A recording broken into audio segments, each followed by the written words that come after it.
It's time once again to slip into your camo, grab your bow, and join us out in the field for another episode of the Up North Journal, presented by PSE Archery. The Up North Journal crew is knocked and ready to rock for another exciting adventure. So let's step outside and hit the trail. This episode of the Up North Journal podcast is brought to you by PSE Archery, Black Eagle Arrows, Scent Blocker, Killer Food Plots, Cabelas, Spot Shooters, Antler Action, Family Traditions Tree Stands, Tom's Custom Turkey Calls, and Badass Slingshots. Welcome back to another episode of the Up North Journal, everybody. Episode 403 on the night of the Oscars, and this show promises to be better than the Oscars. It will not be as politically slanted as the Oscars. Well, it might be, but it'll be in the opposite direction. Well, you turn into a show, and those people are just as common as everybody around. Right. They're not any higher than anybody else. No, but they think they are. Right. They are, right? Mm-hmm. So... But, yes, we're here. We're live in the cabin. Episode 403 is coming down. For those of you who listen to the podcast that aren't watching the live stream, shame on you because you could see what we've done with the cabin. The cabin is looking awesome. The lighting looks great on the screen. Yeah. And the weather. Crazy. We're back cold again. Friday we went to the concert. It was warm when it started, and it was cold when we got out. It literally, we left heading over there. Thunderstorms. I saw lightning. Great shout out to Cabelas for getting us tickets. And Amanda Pop, who hooked us up with the tickets there. And we got to meet Justin Moore. Yeah, that was pretty cool. And he's a Cabela's pro staffer. Yes, he is. And did you look for our pictures? Not yet. I think they're going to be out Monday or Tuesday. Okay. Yeah. All right. Yeah. I got to remember to do that. So, but Lee Bryce was second, and it was 3 hours, 8 to 11:30. Yeah, 3.5 hours at concert. Yeah, it was rocking. It was. And my wife actually got a guitar pick from Justin Moore. I never seen her hurdle chairs before. Oh, she was like stage diving. She was like hurdling chairs, and I'm like, "What are you doing?" And then and we almost came close to the drum top. Yeah, that about took a few heads off. Yeah, that was pretty good. So we went out and got our country on. It was a good time. It was a good night. Thanks to Cabelas. Absolutely. So we really appreciate it. We met a fellow pro staffer from the Granville store. Right. Yeah. Who was over there as well. Talked to him. He had his arm in a sling. Yeah. Thought it might have been a hunting accident, but it was a skiing field trip. Yeah. For the school. I don't mean to turn this in a 180-degree direction here, but did you hear about the kid this last week who was killed in a hunting accident here in Michigan? Squirrel hunting? No. I didn't hear the details. He was shot while squirrel hunting. Yeah, he was 8, 9, 10 years old, younger kid. So really, yeah, I think he might have been 12. But he wasn't like a teenager. So wow. But yeah, you just don't squirrel hunting. You don't think of hunting accidents. So it kind of makes you wonder. Are you dialing it up there? See if you can see it. Trying. Yeah. But I don't see it there right off the top. That might be it down there. Teen Hunter, Oceana County. That might be it. I don't know. What's the date on that? It was this week. This week or the end of the previous week. It was pretty quick. So there's no script with that. It's just a video. But yeah, you don't really something so innocent. You go out and you go squirrel hunt with your buddies, and it just goes to show you, even in those situations, you got to be cognizant of your gun, what you're shooting at, what's behind your target, whatever it might have been, how that happened. That's sad to hear. Yeah. So that's just unfortunate. It's terrible. Definitely unfortunate, but. And like you said, you don't really think of it. And well, you know what though, it's very unfortunate, and it's like those kids that were walking out on the ice a couple weeks back when it was starting to warm up. Yeah. Think about it. Think about where you're at in your surroundings. It could be something so innocent, and you're out there having fun. Next thing you know, man, your life's in danger. Right. Exactly. There was are you talking about the one in New York in Central Park where them kids fell through? No, it was here in Michigan. Oh, there's another one. There's two episodes. Same evening, I think. Okay. It was getting warm, and two kids were walking a dog. The dog went out on the ice. They went after it. Yeah. Everything happened. The dog got out, of course. And right. The fireman showed up, got them out. And then another one was a couple of teenagers walking across the ice. Okay. Cops went in the water and got them. Well, put it this way. At least here in southern Michigan, there is no more ice. No. And I don't know. Is there any snow up by you? Up in the lower, northern lower? Yeah, slushy, nasty. Yeah, I actually talked to our camp manager yesterday, And the weather was changing. It's changing. The whole dynamics, everything rolling back in. It's February again. So, well, I was watching the news Saturday morning, and basically it was up the lakeshore, the western side of Michigan, and he goes, Michigan over here is in spring conditions, and Wisconsin over here is in snow conditions. Right. And I think Carrie Z made a comment about that, about how it was snowing over there. So. Yeah, it was crazy. Well, going down to the concert, I saw lightning. I mean, it was 50-something degrees on the way down to Kalamazoo. I went towards Ann Arbor, and I hung a right, and I skirted the storm. But, yeah, it was lightning, thunder, and I was like, here we go. This is February, folks. Right.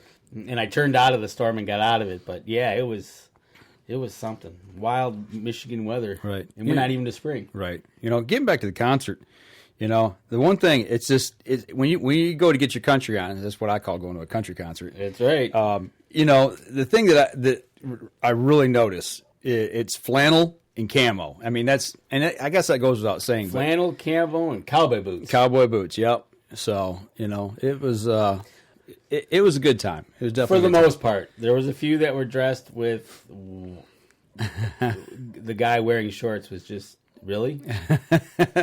He paid for it later. I'm sure he did, but I've seen a few people that's like, you're wearing that to a concert. Mm-hmm. So right on. It was just, but it was a great concert. Yep. It was good. It was really good. So, and that only leads us up to, we're going into March Wednesday, and you and I are going to be at Cabela's for 2 weekends in March. Yeah, you know what? And strangely enough, the couple that was sitting right in front of us before the concert started, and everybody stands up because you stand up when it gets going. But we were talking with the guy, and he kind of turned around and saw when we had our Cabela's Pro Staff shirts on, and we started talking hunting, and found out that actually him and his girlfriend are from our area. Right, they're from they're Saginaw. Yeah, they go to the local college up there. And then the girl actually lives in the little hometown. She's from the hometown where my mom lives. So we just started talking back and forth. But, so he's going to come over to the Cabela's hopefully when we're there and, say hi. And because we told him we're going to be there. Matter of fact, not this weekend coming up, but the following weekend. So anybody in mid-Michigan that's right, we're going to be there the 2nd and 4th weekend of March. Yeah, the 11th and 12th. Is the Turkey Classic. And the 25th and 26th. Is Great Outdoor Days. Great Outdoor Days. So we'll be there talking turkey hunting, turkey setups. We'll be talking turkey. We'll be talking all kinds clothing. Of good stuff. We'll be talking our hunting game. So if you're in the area, definitely stop by. And if you're not in the area, you've got local Cabela's around you. Yes. They run the same deal there. So, go see your local pros there as well. Yeah, stop in, check them out. I'm kind of excited. I also, at a wild game dinner a few weeks back, I just lost you in my ear when you did that. Yeah. I'm playing with the board here a little bit as we go along. So. I won at a silent auction, a free. Well, it wasn't free. I bid. I was a high bidder on it. Magna-porting on a shotgun. And I took my turkey barrel in this week to have it Magna-ported. And so I will be hopefully getting it back within a week. She said a week to 10 days. Okay. So then I'll be wanting to get out to the range and see how much recoil reduction has been improved on my shotgun. Oh, cool. Yeah, because that thing kicked like a mule. Right. Yeah, I was surprised, but we're going to take care of that and see how much that helps it. Okay. All right. And that's on a 12 gauge Remington. So I'm ready. I'm excited. It'd be kind of cool. I've never had that done to any of my firearms. Oh, I got it done on one of my pistols. Yeah, and? Oh, yeah, big difference. Big difference? Huge difference. It's on a 44. Okay. Well, anybody that's listening to the podcast right now, actually, if you notice a little fluctuation in our audio there, I was messing with the board. Yeah. Danny referred to it. Since we redid the studio, we're still working a few little kinks out here as we go along. So if you happen to notice that, that's why. So right, exactly. It's a big dynamic when you change the studio around. Yeah, something that need to be done, freshen things up and get rocking here. But I tell you what, we're running close up here to our first break. Why don't we take our first break? We come back. We got some things that are going on around the area in the news that I just kind of want to comment about and, just kind of see where we're going to have a freewheeling show tonight, kind of see where everything takes us. Yeah, it's we're in between seasons. I went to the Outdoorama today. Yeah, so you got some things that I want to talk about there. Okay, all right, we're going to step outside and we'll be right back after this. PSE Archery has always dominated the speed category. Now, the most revolutionary cam system ever to hit the market, has perfected the shooting experience. Introducing PSE's Evolve Cam System, featuring extremely high let-off capabilities and the smoothest draw cycle in history. No other cam system has ever delivered this level of total comfort and total control. Experience PSE. Experience performance. Throughout human history, one notorious killer has remained at the top and claimed more lives than any war or natural disaster combined. Mosquitoes. It's time to arm yourself and protect your family this season with Scent Blocker's new Bug Blocker for insects.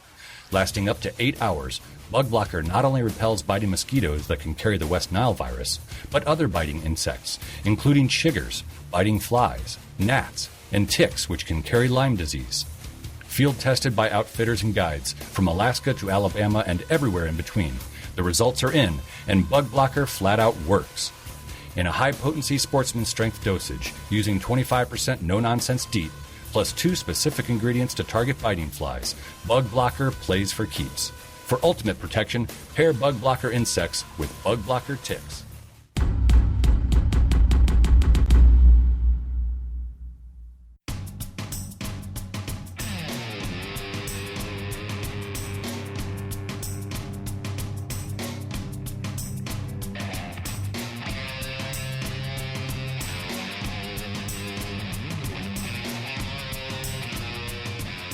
Welcome back. Second segment of the show. Still live streaming here for those of y'all who don't normally get to tune into that. It's something you might want to check out on Facebook. Stick with us. We're not going to be like the Oscars. That's right. You know, you can just sit with your computer or your phone, in this case, Jason. You're right on. Last 4 days, because we're in show season here, Michigan Outdoorama was this week. Yeah, you've been on the road quite a bit hitting shows. Yeah. So how was Outdoorama? Well, it was good. It could always be better, right? I saw Drew Youngdyke from MUCC, the editor. Okay. Talked to him. He said right. he was having a decent show. Okay. That was good. Then I kept walking around. Met up with Steve for Benefit for Kids, the president himself. Did they ever get their numbers in from the banquet we were at? Matter of fact, I'll always stop when I'm at the MUCC show and ask him that, because that's when he'll know his numbers. Okay. And they did phenomenal. Best ever. Just raised in one night a little over $80,000. Man, that's good. Yep. They actually raised a little bit more, but they had to take out expenses. But it was just over $80,000 they raised in one night for Benefit for Kids. Awesome. So another fantastic night. We were talking a little bit about some of the mishaps that he had. He talked about the dinner, buffet style or sit down and I said, you know what? I said, really, the sit-down style, I think, is the way to go. And the reason being is it gives you time to sit around the table and talk with people. Right. So shoveling food down and waiting in line to get your food. Right. Yeah. And because, it's pretty hectic before when you're out looking at, you're dropping your tickets and stuff. And then you come back to the table, and then you got to get back up and go get your food. But this way, you just all sit at the table, and you can talk. Pass the dish around. Right. And so I said that was a good one. They had a little bit of issue with the auction. It's a really big room to have a live auction. Right. So they're thinking of maybe trying to figure out if they can maybe if you want to bid on it, come closer. Okay. But overall, it was a one night overall success again. I think that's the first time I've been to a banquet that did family style sit down dinner. Right, and I think it worked out really good. Yeah, it was kind of cool. The only thing we had to get up was get our drinks. So right. Which wasn't bad. That and the dessert, and if it wasn't for the dessert, I wouldn't have won the gun. So right, exactly. That's what the reason I won the 22. So yep, exactly. Went to get cake and bought a card raffle and come out with a rifle. Yeah. But talked to him. It was a good show. He had his dog there. It's kind of cool. His dog that he had there, Black Lab, that just loved to be petted. He was a star attraction. Right on. Always are. Saw Dave and his partner at Drop Tine Outdoors. Oh, Dave Wilkins. Dave Wilkins, yep. Okay. Talked to him a little bit. Having a decent show. We'll be seeing Dave at the STI show. Yeah, here in Flint. Here in about, a little under 2 weeks. Right. Talked to him a little bit. Then I moved on. Saw Jack. Jack Turner from Family Traditions Tree Stand. Absolutely. Jack's always good to talk with. He is. And a little known fact about Jack. Do you know he was attacked by a grizzly and survived? No, I've not heard that story. Well, we're going to have to get him on. Absolutely. And he will tell us about how he was attacked by a grizzly. Seriously. And survived. Seriously. Does he get stitches? He's got pictures, actually. So Okay. stay tuned for that. I just found that out today. Wow. And I said, what? I said, what? And I had to have him explain it. So I said, okay, we got to get you on the show. Is it a good story? It's a good story. Okay. So see, if he'd have put that out there like the one guy did from out west last year, he'd have been famous. yeah, well, yep. You know? So we'll get it straight from his mouth. He's got a couple pictures we can get up from him, and we should put him on the big screen when we talk to him. Yeah, we could do that. Definitely. If he sends them to us, we can put them up here Right. during the live stream. He was having a good show. We talked about some other things that he was up to, and it was good. Who else did I talk to? Other than that, I bought a couple of little Goodies? things. Yeah. It's what happens when you're at a show. I bought a couple of, basically they're magnets for your kayak paddle. So when you're done, if you don't want to, So you can stick them to the water? I wish.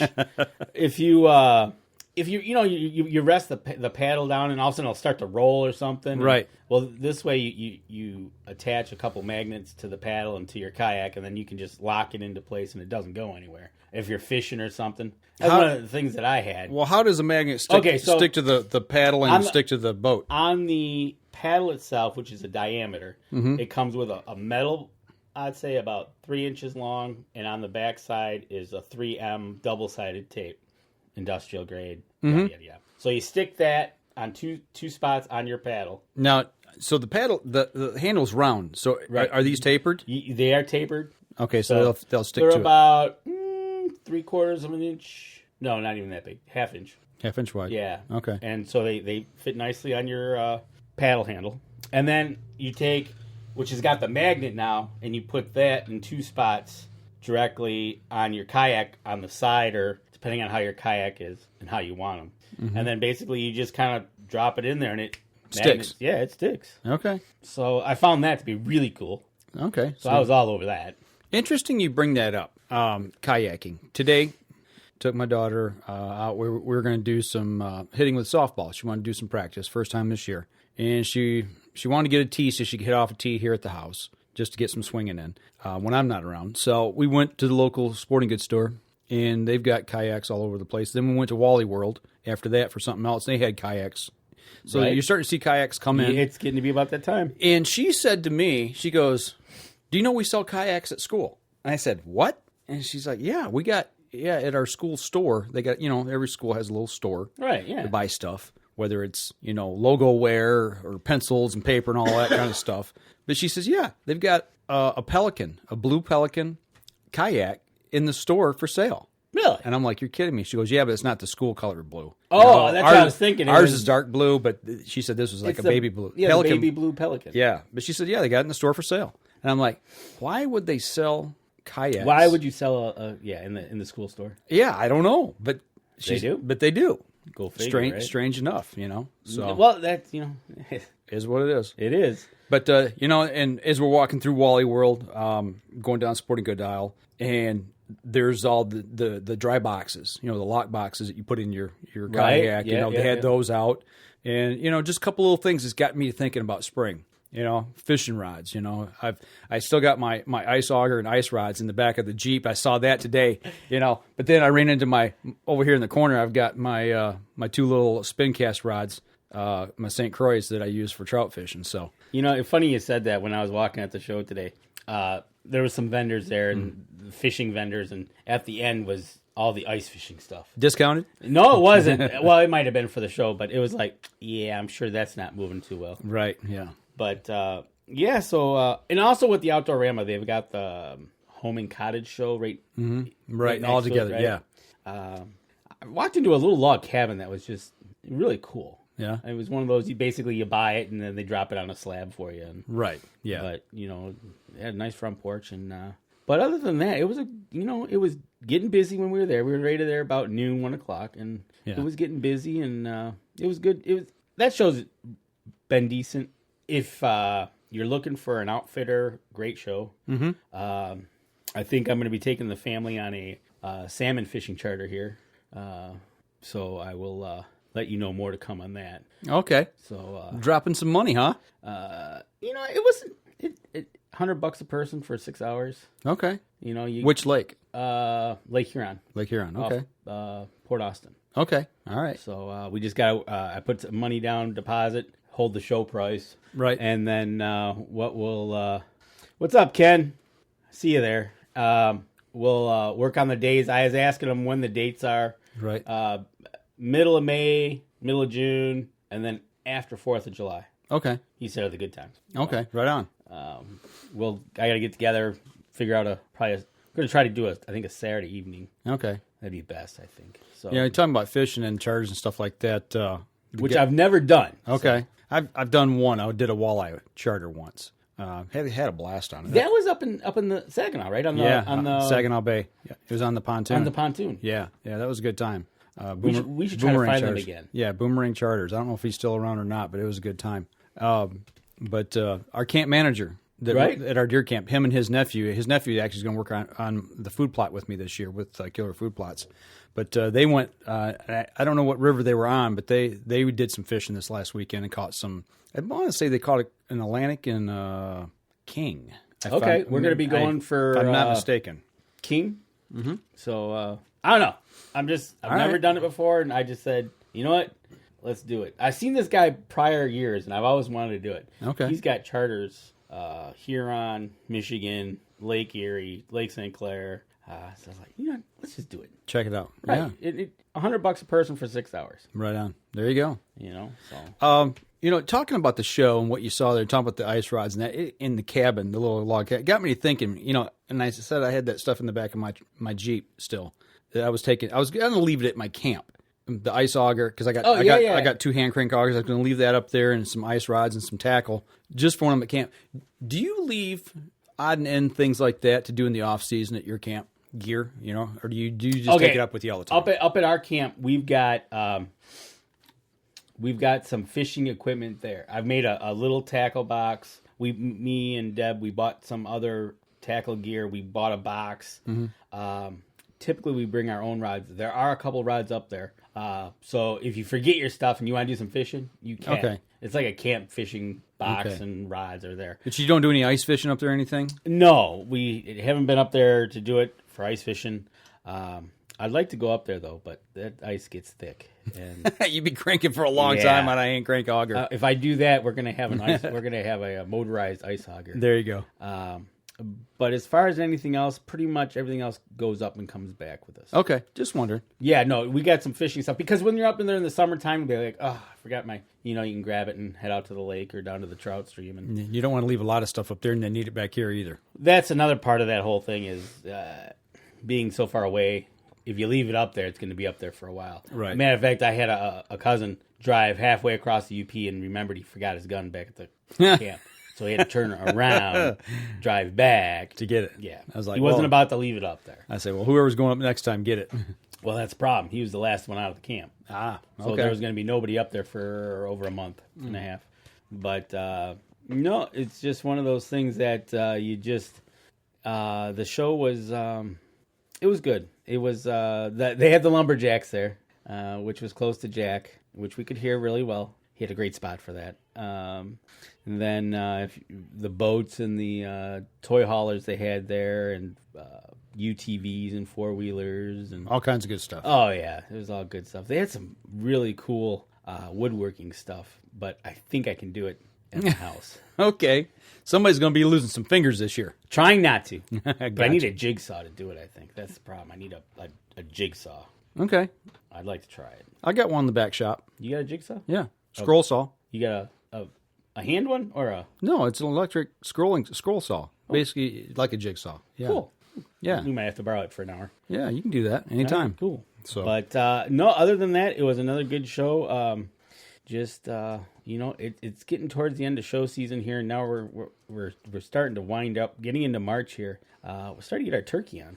I seen going to that concert. I seen a lot of birds in the field. Did you see? Now you came across 69. Yeah. And I came across 94. Yeah, I saw 3 different flocks.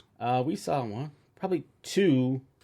And there was one that had some toms in it that were kind of doing a little early shaking of their tail feathers. Coming home Saturday, snowing sideways. Mm-hmm. Look over in the cut cornfield, and there they were. They're just... Yeah, they're like, this season's messed up. Yeah. Well, one of the guys, Patrick, he just started following us on our page. He actually posted that video. I don't know if you saw it or not. He was at work driving down the road, and there's turkeys in the field, and he stopped and he got out, and his truck's running, and he's standing, 50 yards away from them, videotaping them, and they're just like, no big deal. Well, because they know it's not calendar. season. It's not season. Yeah, it's like, not yet. Yeah, you can look all you want, take pictures, scope us out. That's what happens. So yeah, I saw plenty of birds in the fields on the way there, and a couple on the way home, and it was just, it's about that time. It's like, ooh. It won't be long. No, it won't be. And before you know it, and that starts in April. Actually, that starts April 17th, which is the day after Easter. Right. Yep. Yeah, the Monday after Easter. So stay tuned. It's not going to be long. Yeah, it won't be long, and then we'll be out there, and which means it'll be warm. Well, I'll tell you what. Let's take our second break here. We're bumping up on our second segment, or end of our second segment here into our second break, and we come back. We got a couple of little things that we'll talk about in the second half of the show. We'll be right back after this. So what do you do when you've completely redefined the way bows are engineered? When you've reached the pinnacle and the band starts playing your victory song, you start a revolution out of thin air. Introducing the all-new PSE Carbon Air, engineered with true carbon technology to be the lightest high-performance bow in the world. Experience PSE. Experience performance. Killer Food Plots have been helping property owners for over 20 years create premier whitetail habitat. Whether replenishing your soil with their all-natural Organics Fusion pellets or planting a premier KFP food plot seed blend to help your deer rebuild their bodies through spring and summer while supplying the much-needed high energy during and after the rut, you can trust that Killer Food Plots family and their products will help your deer achieve their full potential.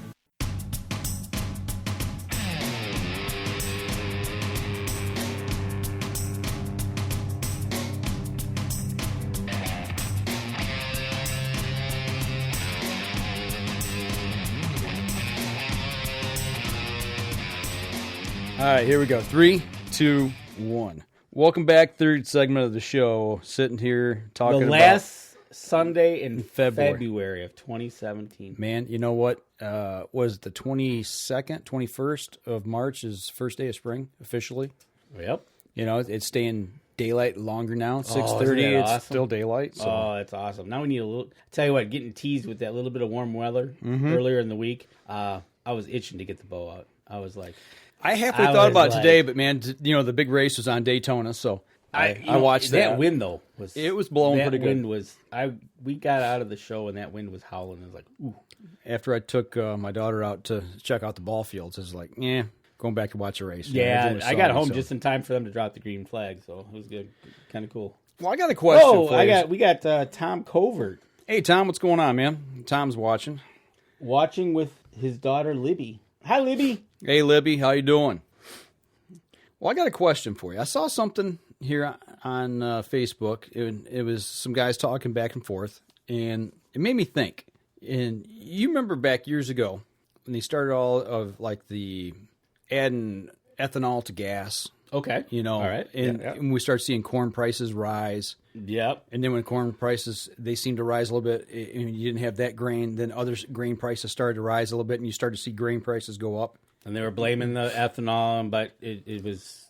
Well, somebody posted something, and it's kind of indirectly caused issues, and I got to thinking about it. I want your take on it. It says, when those crop prices rose, that so did the problem with fence rows and ditches disappearing along with marginal land, because farmers were looking for more land to plant because they could get more money for their crops. So when those prices rose, land that was, it was like, okay, I'm not going to make a lot of money planting over there, so I'm not going to plant that field. It's not worth it. But now all of a sudden... And they started taking fence rows down, getting rid of ditches, and getting things, primed up to be able to plant row crops in. Okay, you remember it was just after the Big 3 meltdown, and they said we want everybody going to an alternative fuel than fossil, than gasoline. Yep. And there was a big push for E85.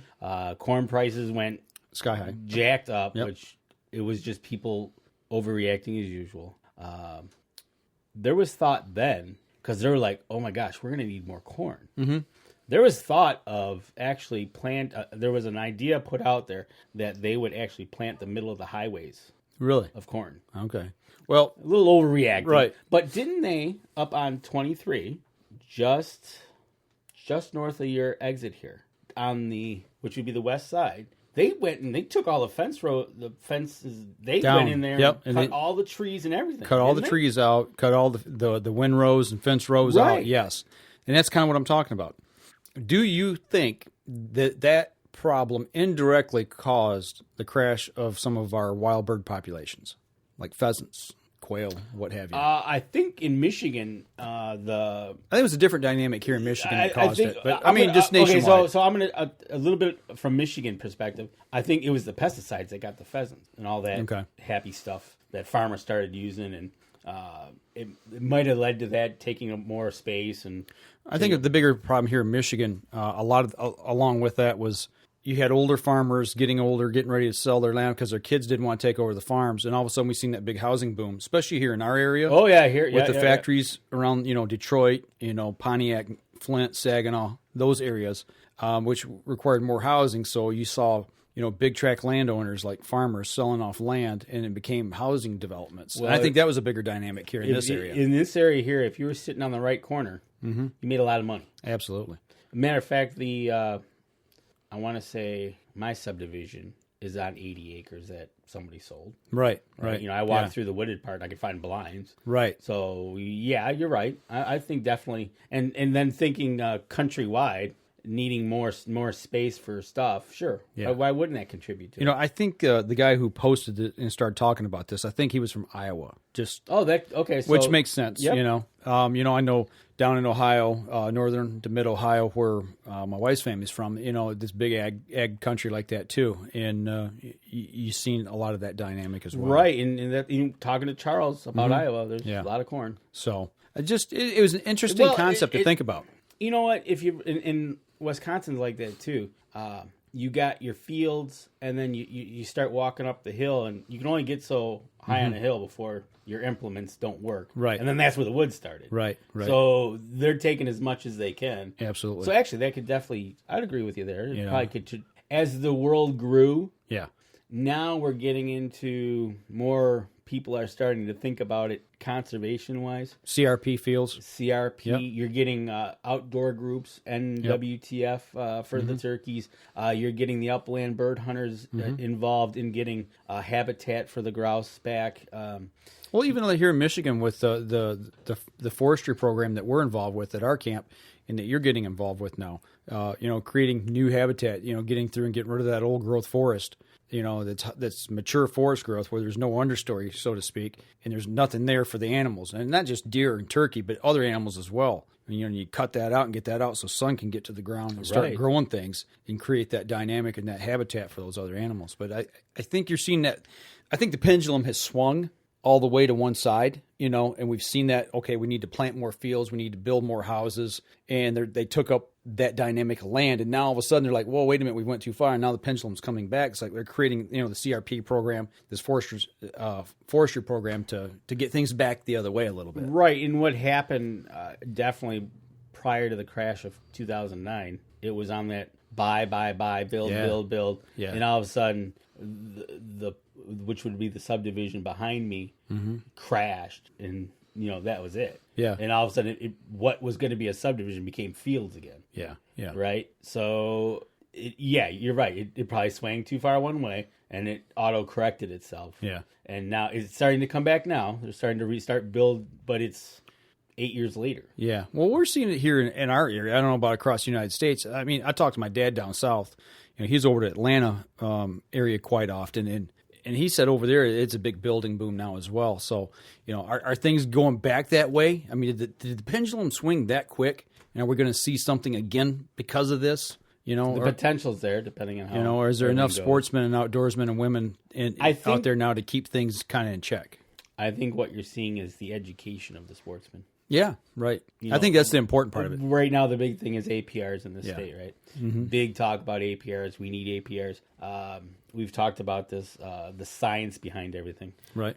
So I think you're seeing more of the education side of the hunter starting to come out saying, you know what, maybe we got to look a little bit deeper. Forest projects. Well, technology. I mean, we talk about the downfall of, cell phones, computers, what we're doing here, podcasting, the whole 9 yards, how it's affected, young people and, their attention spans is taken away from the outdoors. But yet still we're using this now to start to educate people, and we can use this technology to educate people. Absolutely. Get that information in their hands. Absolutely. And you know what? We're going to have when he comes back from Arizona, we're going to have Tony Smith on from QDMA, talk to us about it, and we'll hear from him and see what he has to say about it, and we talked to him at great lengths when we were at the Deer and Turkey, and it wasn't just the deer talk, it was the education talk. Right. So you see that dynamic conversation going on. Mm-hmm. Yeah, you get the big buck conversation over here, but, you know what? It's more of a educational talk. Well, even look at what we've done here. I mean, we're bumping up on our 10-year anniversary here at North Journal in April, and which puts us back to 2007. When was the housing crunch? 2008, 2009. Okay, we were leading into that. Look at how my attitude towards the outdoors has changed as a hunter right now, or like you said, as you as well, over these 10 years. We've actually swung with that pendulum as well into that education sector now, and using technology to help get information out to people, other than just pure entertainment that that we kind of provide. And we people. are pure entertainment. Well, a lot of times we are kind of comical. Yeah, we are. At least you are. But it is one of those things, and getting the right person. In your case and in my case, talking to a forester, getting somebody with the background, and say, like we got 200 acres, and we're only going to have 160 of that done because 40 of it has about 15 more years to go, he said. Okay. He said there's not enough. It's too young and not enough worth their effort to get in there and do anything. Right now. Yeah. He says the aspen is half its age. He said. Right. The hardwoods will just be that much better. He gave it about 15 years. Right. To have that done. Okay. Which surprised me, but it makes sense though, because that was logged the year after our property was logged the first time, and he took out some pretty good trees. Okay. So, but I don't know, but it's just that, okay, so now we got a background of what our woods is, and then we're going to start working up from there, right? Yeah. And then of hopefully getting in some food plots and getting the food in there to help the deer get through the wintering and get to the yarding areas healthier. Talking with Nick Percy about getting them the core, helping the mothers produce more milk. Yeah. Core infusion. Yep. So, it's the education part. And, it's the whole dynamic, I think, is turning more towards the educated hunter. I hope so. And something else that I've kind of seen here, and we'll kind of wrap it up on this even. As hunters, have you seen a big push for not only educating yourself as a hunter, but getting in shape as a hunter? Yes. I took this challenge on this year to ride a bike and lose some weight, get back in shape so I could, stay out a little longer, ride my bike in. Right. I had a goal. There was an end goal. Well, just to get in shape, but there was a goal along with it. But I'm seeing this a lot right now. I mean, there was another group that just put out something this week looking for people to join them in their thing. Yes, I saw that. Big shout out to Drew Youngdyke. Yes, it was good to see you today at the show. We'll get you on the show. Don't worry. Yeah, Drew, we got to get you on the show here. It's in that bucket right there. Mountain Ops. Yeah, that's one of them. Yep. That's one of them. We talked to them at ATA. We talked to them at ATA. Yep. Getting the health and fitness into the hunting. Yeah. It's just not your... okay, we'll stereotype it for a second.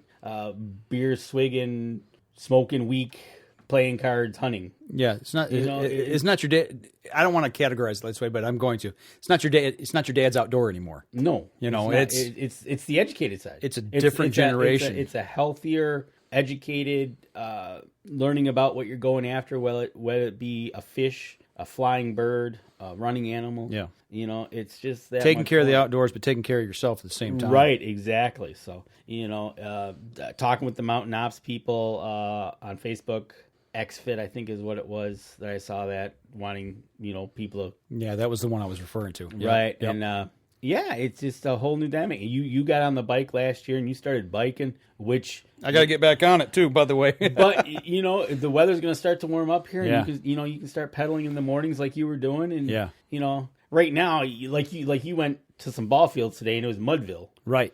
so I wouldn't even want to get out on the road, especially on the sides of these roads. Well, we went from snow to 60-degree weather for a week and a half, but the ground was just soaking wet. Oh, it was terrible. And that was the thing. Is like, okay, I want to go ride. That was my whole thing. It's like, man, I need to get out and ride, but it was just too nasty. The sides of the roads were all sloppy. It was a muddy mess. Right. So So no, it's definitely the dynamic of the hunter is changing, whether it be for APRs, educating the hunters as to why we need them.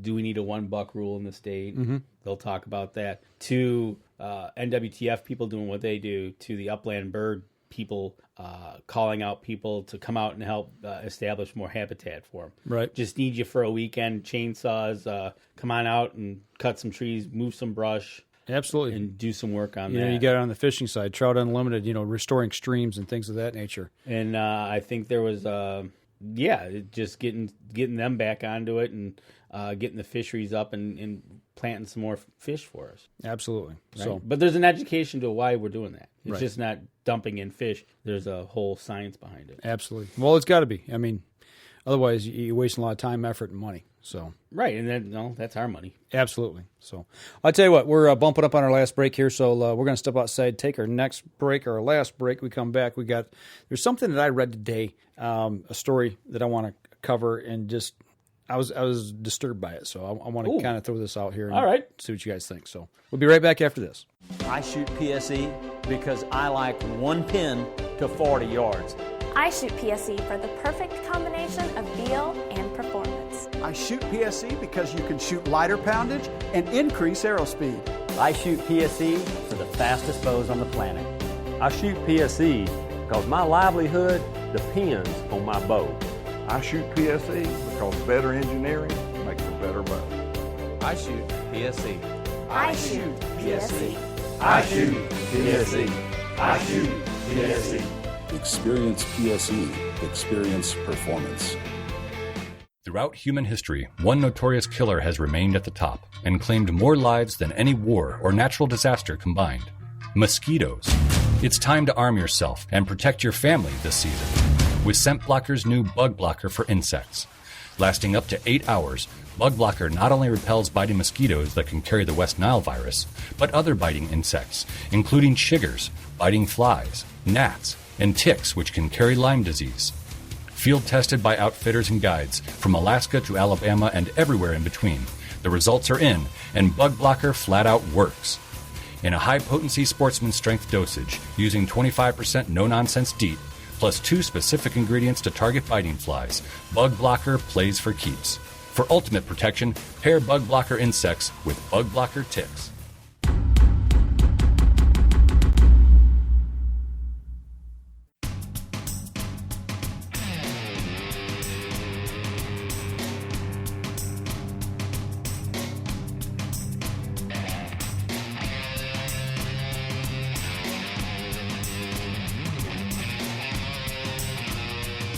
Welcome back. Fourth segment of the show, last segment of the show. And I run across something today, and I was deeply disturbed. And I can't remember. Like I am with your mount there with the little beady eyes staring at me. No, that's Mr. Coyote's cool, Wiley? Yeah, or she's cool. That was a female. But I don't remember what state this was in, but just the issue itself kind of... And keep calm while you do this, because Tom has all the kids now watching us, so don't go overboard here. Okay, no, it's not. It's just... okay. A person was driving down the road. All right. And came upon a deer that had been hit by a car, okay, but it wasn't dead. Is this in Michigan? Okay. I don't know. I don't know what state. For some reason, Pennsylvania pops in my head, but I don't know if it was. But the deer was smoldering because somebody put an accelerant on it and lit it on fire. Wait. I'm telling. This came from a news station. It's the deer was still alive. Yeah, it had just happened, but I don't know if it rolled over and was, I don't know if it was like a flash fire or whatever, but the cops actually said that somebody actually put an accelerant on it that hit it. Probably the people who hit it. And they found pieces of plastic that resembled a certain make and model of car. And they figure it was probably some young kids. It hit it and didn't kill it, and they did whatever and tried to set this thing on fire. And it's like, what type of mindset do you have to do this to animals? It is beyond me. But it was very, very, very upsetting. That's disturbing. I don't get it. I don't understand what kind of people it takes. I mean, and you want to talk about people, the things that we do with hunting and the amount of money we put into things and the care we put into animals, even though we are taking them for a resource. Robin says it was in Indiana. Indiana, that's right. It was in Indiana. Yep, I remember that now. That is very disturbing. I don't get it. You know what? Okay, so I'm going to have to go with you. I bet you it was kids. Not that I would always blame kids, but it's got that, because there was that incident that happened in Michigan where they had those young kids do something with an animal with a sports team. But I hope, were they going to go after them? If they could find them, yeah, they were going to do some. They were going to investigate it. Like I said, they found out what kind of car this whatever vehicle was. They figured, yeah, because they got the color of the plastic and the piece that was broken off. They actually matched it to an actual make and model. So. I hope they find them, and I hope they have them publicly make an apology. Not just I'm sorry to the judge. No. I want them to be put on the spot in front of somebody. Absolutely. I don't get it. I don't get it. Truly disturbing. And this is what we got to deal with today. And we want to talk about taking our kids out in the outdoors and trying to teach them different things. And you're getting yelled at because you're taking your son or daughter out to hunt. Yeah. But yet we've got somebody's son or daughter, whoever they were, whoever it might have been, even if it was an adult. Deranged, trying to set a live animal on fire. Yeah. For what purpose? Yeah, right. Yeah, they do feel pain. I hate to say this. Yeah, right on. And here they are. We feel bad when we're out hunting and we see a wounded animal. Absolutely. It happens. If you hunt long enough, number one, you're gonna make a bad shot at some point, or an animal's gonna turn when you take a shot. What we got?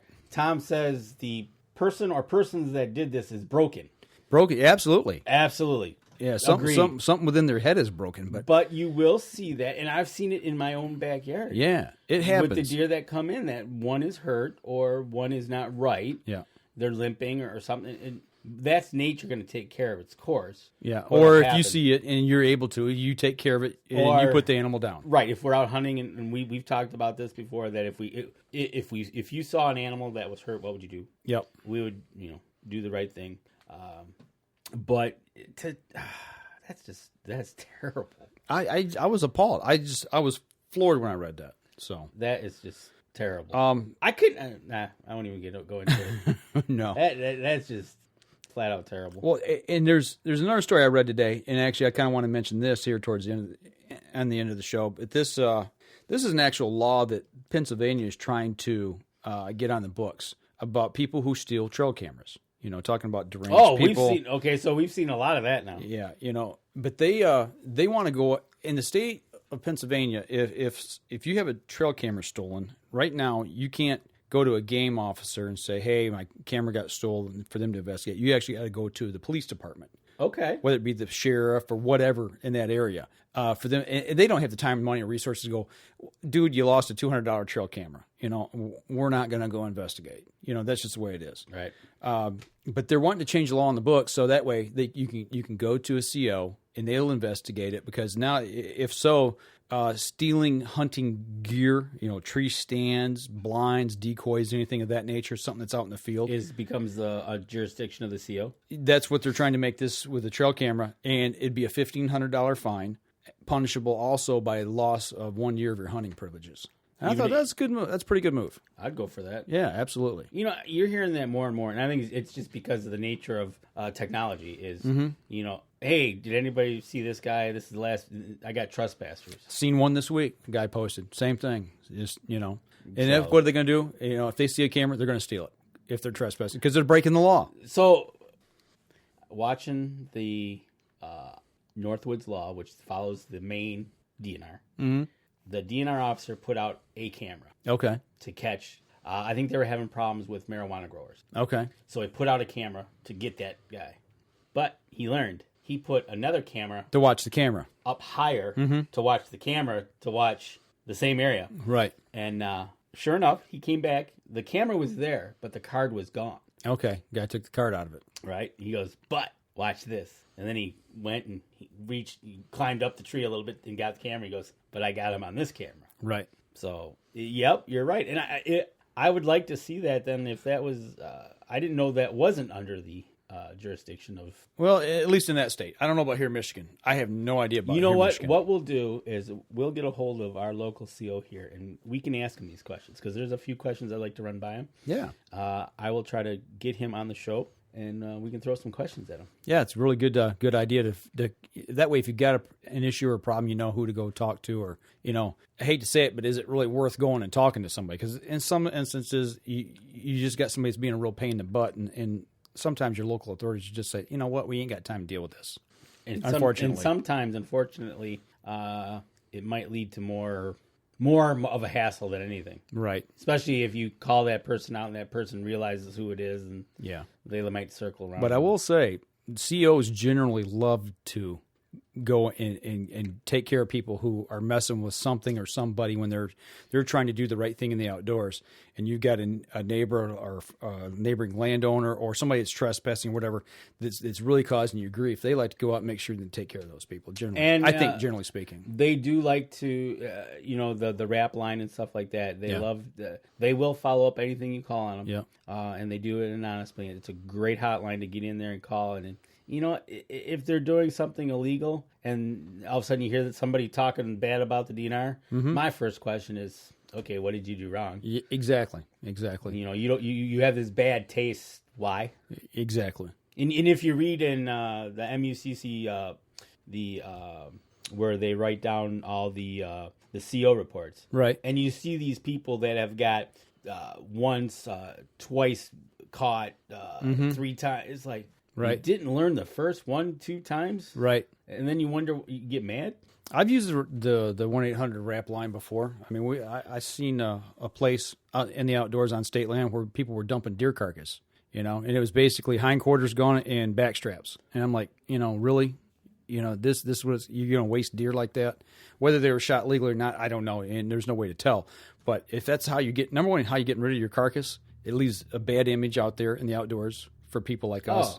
For all hunters is what I'm saying. But you're wasting the other meat as well. That happened on the road next to the park. No kidding. I had a buck that I was watching in my backyard. Mm-hmm.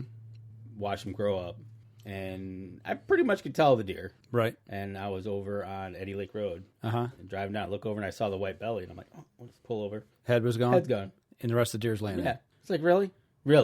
If you're gonna take the whole deer, right? But no, it was a nice buck. It was, it was a decent buck. It was, but whatever. But yeah, no. I hope we'll find out what's happening in Michigan about that. Yeah, definitely. I'd like to know. I mean, we've had issues at our place of having a couple cameras that come up missing. Had people running dogs on bear, and we had a couple cameras that came up missing. We had way back. I was, I don't even know. I was between 8 and 12, and I can't remember the year. Actually, somebody lived in our cabin. Really? Yep. Squatting. Yep. Okay, we got a few minutes left in the show. I got to hear this. How did you guys address this? What happened? Well, really, because the cabin was in the middle of the forest, nowhere. Right. And you go down the trail, and there's camps. Right. Everybody had a camp name. Blah blah blah blah blah. You lock the doors. We put wood over the outside of the door, wood on the outside of the windows. You lock the door and hope for the best. Right. We had some certain things that we wanted to hide, so we had a trap door in the cabin that you could open up, and in there was the axe, the wellhead, some necessities. Right. Just stuff to work on the place. Right. Yeah. We got there one year and went in, and lo and behold, there was actually the coals were still warm. in the fireplace. Yeah, it was a barrel stove, and it was like so Goldilocks has been here. Interesting because we're like, okay, we're the first ones up. Yeah, who's been up this week, right, or today and left? There was a poster on the wall that nobody claimed to, and it was like, okay, nobody put that up. So they brought in decorations. Yeah. Okay. But it was just the fact of the lock wasn't. I'm trying to remember how they got in, and I can't remember. But it was just one of those facts of we started looking around. There really wasn't anything for them to take or nothing because we left it as bare as possible, right? They were just using it as a place to stay. They were using it for warmth and probably laying on the bed and mattress. But it was just one of those things. It was just like, wow. And, talking with everybody else in camp, and it's like, no. Right. Interesting. So what do you do? Right. So, but, that was the one and only time. That was when I was really young. I remember that. But it was just one of those, wow, really? But you could do it because you were a mile off the highway. Right. Down a 2-track. Right. And basically, if you were on foot, the only way you'd know that somebody could be in there is if you saw movement or a light. But the windows were still wooden covered. Right. So maybe not if you saw smoke coming out of the chimney. Right. That'd be the only way. Right. But interesting.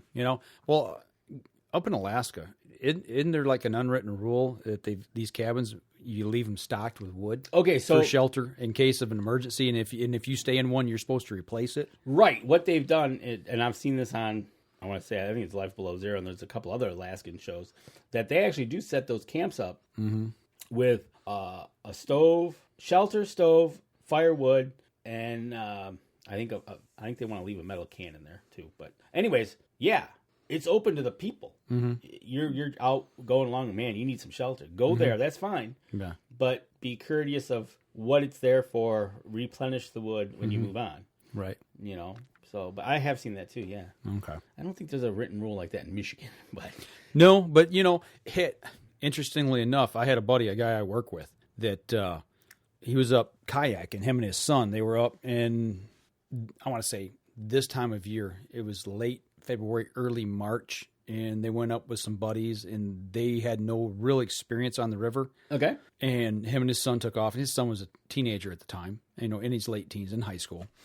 And, it was a party weekend, a little bit of drinking involved, and him and the kid took off on kayaks. Well, all of a sudden, they got into a situation, and the dad turned over, the guy I work with turned over, went under, wasn't prepared, and almost drowned. I mean, he was literally within seconds of drowning. I mean, he finally grabbed a hold of something. He got trapped under the water and got a hold of a limb and pulled himself up to where he could breathe. But there was snow that was a foot deep. Oh, jeez. So, the son got in.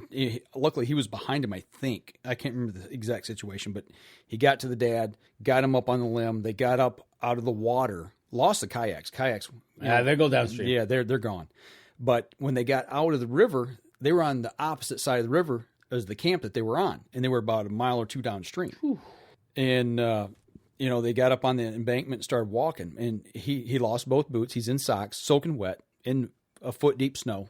Walking a mile. Yeah. And I'm going to tell you, probably that by the shoreline, there's no nice trail. Exactly. And they started walking, and they saw smoke, and he's like, we got to get that cabin. He's like, well, what if nobody's home? He goes, well, we're going to break in. He said, if they're not home, they just got a fire going, we're going in. He said, I'm going to freeze to death. Right. And they got to the cabin, and it was actually, the smoke was across the river. It was back to their camp because they didn't know where they were at. Right, exactly. That wasn't their camp, so they didn't know where they were at. But, the river meanders. Yeah. But the way they were going, they finally realized. But then they had to I forget how they got back across, but they did eventually get back across the river. But to this day, he's lost feeling it in his fingers. In a couple of fingers. Depending on how cold it was, you're all wet like that. It can happen pretty quick. Yeah. It won't take much in socks. Yeah, he had severe frostbite and a couple extremities for quite a while. So that's lucky. But yeah, very lucky, very lucky. Yeah. It was an eye-opening experience for him. But yeah, on that topic, he said, I don't care. He said, if nobody's home, we're breaking in. Absolutely. Because he was going to freeze to death.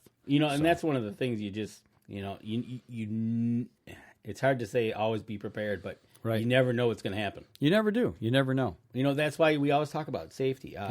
Letting know somebody where you're going to be hunting. It depending on where you're hunting, what rules you got.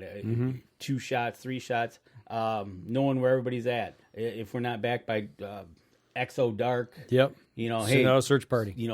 Get outside and start listening because they might be hollering or right. And especially the tree stand safety, which we'll talk about later because August is going to be tree stand safety month. But yeah, you just always be prepared, but you never know what's going to happen. Yeah, well, same guy I work with, friend of his lost his life a couple weeks ago in a snowmobiling accident. They're up north in the UP riding and rode the trails they normally ride all the time and misnegotiated a turn, hit a tree. So it's I've heard that more than you hear on the news about riding the trails and going, whether you're going too fast or you're not knowing the trail or you don't know your machine. Or you involve alcohol or whatever, Yeah, usually, even skiing, usually when you go up against a tree. Yeah, you lose. There's a loser. Yeah. So don't mean to end this on such a bad topic this week, but, I guess going back to what we talked about in the first segment of the show, that kid that went out squirrel hunting with his buddies, or a friend of the family or something. I remember exactly how it all unfolded, but we lost a kid here in Michigan this last week in a squirrel hunting accident. And something that you hold so dearly, that you have fun with, and it's family functions, and you go up north or you go out in the woods or the water or whatever, it can turn tragic just that quick. Absolutely. It can go from the highest to highs to lowest to lows in a matter of seconds. So, I guess, we're in that transition zone right now from winter to spring. If you're near water, be very careful. Don't trust any ice right now. And if you're near water, make sure you've got somebody knows where you're at. If you're fishing, I know a lot of guys do stream fishing this time of year, and they're out in waders. You never know when you slip and fall. Your waders fill full of water and it sucks you under. And anything can happen. Right. So just be careful out there. Just be careful out there. Be cognizant of what you're doing. Let people know where you're at. Don't be the Lone Ranger. Absolutely. So. Anything else you want to throw in this week? You know what? We're heading into March. Stay tuned. We got some upcoming events we'll be talking about. We'll try to get some more guests on the show. We'll line some up, get some guests on. We'll try to get out early who we can get on for the week. We'll try to get some questions from the people. We'll get it on Facebook who we're going to have on. Yeah. Give us some questions. We can ask them, and then we'll ask them. Other than that, hopefully the weather turns for a little bit warmer, and we can get out and do some shooting. Absolutely. I want to get the bow out and get throwing some arrows. Yeah, absolutely. It's that time of year. So yes, it is. All right, guys. We thanks for everybody who's listened to the show this week, and we'll be back again next week. For those of you on the live stream, we'll continue the conversation here for a few more minutes. Yeah. So for everybody that's listening, see what you miss when you don't catch our live stream. That'll do it for us this week, folks. This episode was brought to you by PSC Archery, Black Eagle Arrows, Scent Blocker, Killer Food Plots, Cabelas, Spot Shooters, Antler Action, Family Traditions Tree Stands, Tom's Custom Turkey Calls, and Badass Slingshots. Thanks for listening, and join us again here next week. Until then, remember, as we always like to say, if you're out on the water or in the woods, shoot straight and be safe. Until next week on the Up North Journal.